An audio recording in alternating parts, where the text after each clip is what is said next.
السلام عليكم ومرحبا الساعة مع وصفة شعبية جديدة وبسم الله نبدأ. هنا عنده طحين بر وملح وكركم وفلفل أسود وبودرة بصل والحبة السوداء وزعتر، والمكون الأساسي بصل أخضر عماني وثوم عماني وماي وخلط يا مخلط لحد ما صار قوام كذا. نضيف السمن على الطوبق الساخن أو يسمى آخر الصاج، ثم نحط من الخليط المقدار اللي نريده، سواء نشكل قرص كبير أو صغير الحركة اللي تريدوها، ونتأكد إن تكون سماكة القرص خفيفة، واهم شيء انه ما يكون فيها تشككات بالقرص علشان ما يطلع عندكم ملعوز.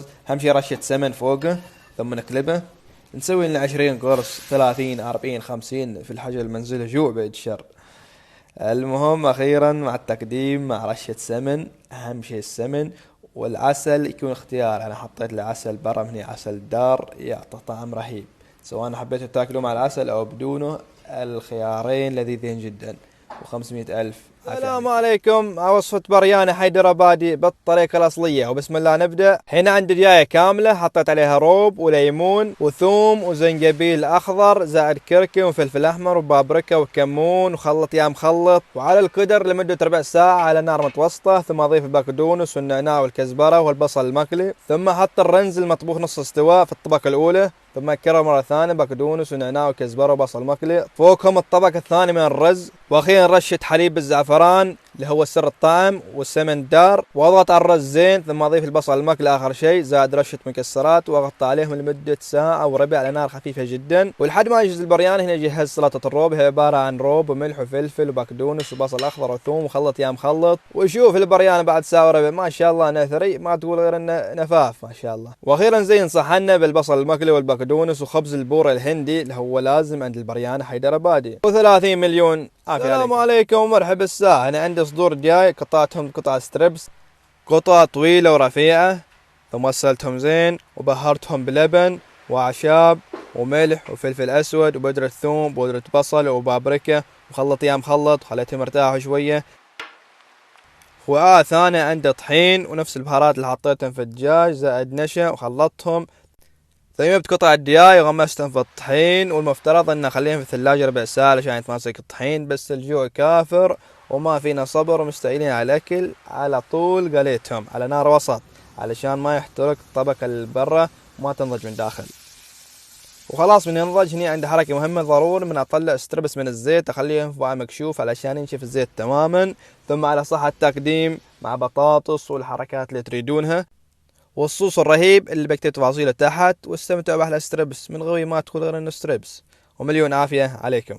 السلام عليكم وتقبل الله طاعتكم. وسريعا نبدأ مع العجينة. أولا حطيت حليب زائد سكر وخميرة وخلط يا مخلط، ثم أضفت حليب بودرة زائد طحين ورشة ملح وعجنتهم عدل وخليتهم يتخمروا لمدة ساعة، ولحد ما تتخمر العجينة. هني بجهز اللحم، عندي لحم زائد طماط وفلفل وفليفلة وبقدونس وثوم ودبس رمان وجوز وبهارات مشكلة وملح وعصرة ليمون، ثم افرم يا مفرم واخلط يا مخلط. وفردت العجينة على جنب، ثم كبست عليهم اللحم كبس، واتأكد ان اللحم لازق في العجينة زين، وعلى الفرن من فوق ومن تحت لحد ما ينضجوا. بعد ما نضجوا طلعتهم من الفرن وحطيت عليهم شرايح الشيدر وجبن الموزاريلا، بس يذوب الجبن وخلاص المناقيش صارت جاهزة.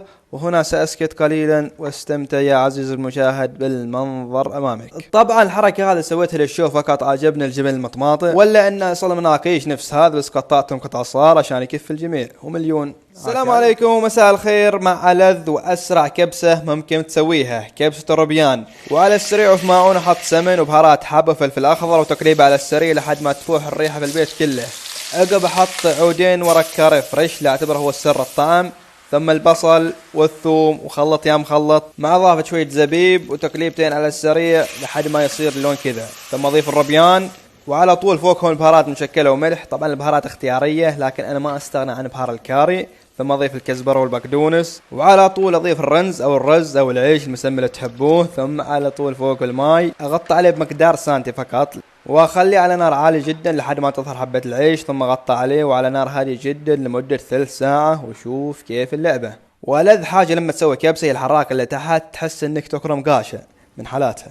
واكيد ما تحلى كبسة الربيان الا ويا اللومي، و365.7 عافية. السلام عليكم وتقبل الله صيامكم وصالح أعمالكم. مع بسبوسة التمر وبسم الله نبدأ. أولا حمست حليب بودرة لحد ما اشقر لونه، وعلى طول على الخلاط زاد شوية سكر، زاد علبة قشطة كاملة، ثم أضفت كمية حلوة من السح أو التمر منزوع النوى ومنقوع في ماي، ثم أضفت زيت وعلى الخلاط وخلط يا مخلط.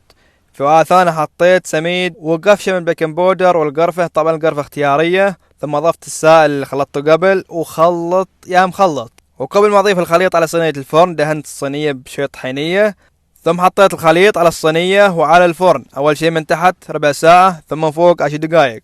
وهذه بعد ما جهزت البسبوسة. وكيف أتأكد إنها ناضجة من داخل؟ أي بعود ولا مشكاك إذا ما شلت تلتصق فيه يعني أمورك في السيف سايد. أقطع البسبوسة ثم أضيف عليها خليط الحليب اللي بكتب تفاصيله تحت، زائد رشة مكسرات من يمناك. وأكيد البسبوسة ما تحلى إلا مع فنيان بن مر يرد الراس رد. ومليون عافية عليكم. السلام عليكم. مع حلاوة الطحينية أو الرهش بأسهل وأسرع طريقة ممكنة. في وعاء حطيت 3 أكواب متساوية تماما من سكر البودرة وحليب البودرة وبطل الفيلم الطحينية اللي هو طحين السمسم، مع رشة فانيليا طبعا اختيارية تكون الفانيليا، ثم اخلط يا مخلط لحد ما يصيروا نفس العجينة، واضيف عليهم فستق حليب مفتفت. طبعا اللي متابع وصفة الكنافة بيعرف الفستق هذا من وين. وخلاص من يتقانس المكونات كلها مع بعض اجيب اي قالب موجود في المطبخ واحط تحت فستق، ثم احط فوق العجينة واضغطهم زين خاصة من الاطراف. وطبعا مع استخدام ملعقة بيكون الموضوع افضل. ثم اشيل القالب على الفليزر لحد ما يتماسك المكونات كلها مع بعض، ما اريد يتجمد. تقريبا ربع ساعة يكفيه، وهذه هي النتيجة. طالع بعيونك. وللتنويه في طرق كثيرة لصناعة الحلوى الطحينية، لكن هذه شفتها اسهل واسرع شيء، والطعم نفس اللي نشتريه من السوق بالضبط، مع ميزة انها بدون مواد حافظة. ومليون الف عافية عليكم. السلام عليكم ومرحبا الساعة. ومع رحلة جني السداف، جني بمعنى قطف اوراق السداف، ندون السداف مجببة ومفرخة بمعنى طالع فيها الورد.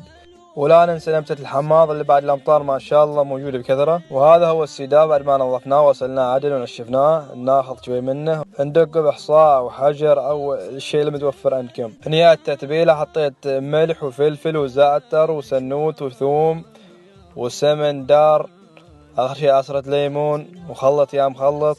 وخلاص أجيب السداف ذا الحين وأحط عليه الحماض، زائد بقدونس وكزبرة وبصل أخضر وقاشع منظف ومدقوق زين، وأحط التتبيلة وخلط يا مخلط. ثم أجيب خبز رقاق أو خبز عمانة أو خبز يابس المسمى اللي تحبوه، أفتفته كذا وأضيفه على السلطة وخلط يا مخلط. من ألذ الوجبات التراثية وما تحلى غير مع التمر أو السح.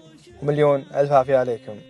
السلام عليكم. أولا كوب حليب وخميرة وسكر وخلط يا مخلط، ثم زبدة وبيض وخلطهم عدل. ثم ضفت للطحين، زائد بيكنج بودر، زائد فانيليا، زائد ملعقة ملح، ونعجنها عدل ونخليهم يرتاحوا لمدة ساعة كاملة. وبعد ساعة افرد العجينة بالشكل هذا بشكل طولي، ثم ادهن العجينة بالزبدة، واجيب سكر ابيض، سكر بني، زائد ملعقة بودرة، زائد قرفة وايد، واخلطهم عدل. ثم احطهم على العجينة والف العجين واتأكد ان تكون متماسكة عدل، واجيب خيط رفيع واقطع العجينة كذا على شكل رولات، ثم على صينية الفرن اللي كنت دهنها قبل بزبدة، واقطع على الرولات لمدة 10 دقائق لحد ربع ساعة. وبعد ربع ساعة على الفرن، من اطلع من الفرن خليها تبرد شوي واصب عليها الصوص اللي بكتبه تحت، وطالع كيف هشاشة العجينة. هذا بكيفكم تقديم، انا سويت الحركة الحلوة. ومليار الف عافية عليكم. السلام عليكم. مع كشته وكنافة في البيت، وبسم الله نبدأ بالمقادير. هنا عند عجينة الكنافة، وقصصتهم مثل ما حلاك يحلق روسنا، ورشيت عليهم سكر مطحون، زائد زبدة مذابة وشوية زعفران، وخلط يا مخلط. وعلى المقلاة اللي تنفتح من الصوبين حطيت أول طبقة وضغطت عليهم عدل، ثم حطيت كمية حلوة من القشطة، زائد 1.5 طن من جبن الموزاريلا. ولا تبخلوا بالجبن هني، بتستانس بالموضوع بعدين. واخيرا نحط طبقة خفيفة من عجينة الكنافة ونضغط عليهم زين، نوطي على المقلاة وعلى نار اقل من الوسط لمدة 10 دقائق لكل صوب، ولحد ما تجهز الكنافة. نجهز الشير، هي عبارة عن ماي وسكر وزعفران وليمون، وخليهم يبرد على صوب لحد ما تجهز الكنافة. واسمع الطرب، اسمع. واخيرا مع رشة فستق حلبة من المزرعة ما شاء الله. ثم سأسكت قليلا واترككم للتأمل والمنظر فقط.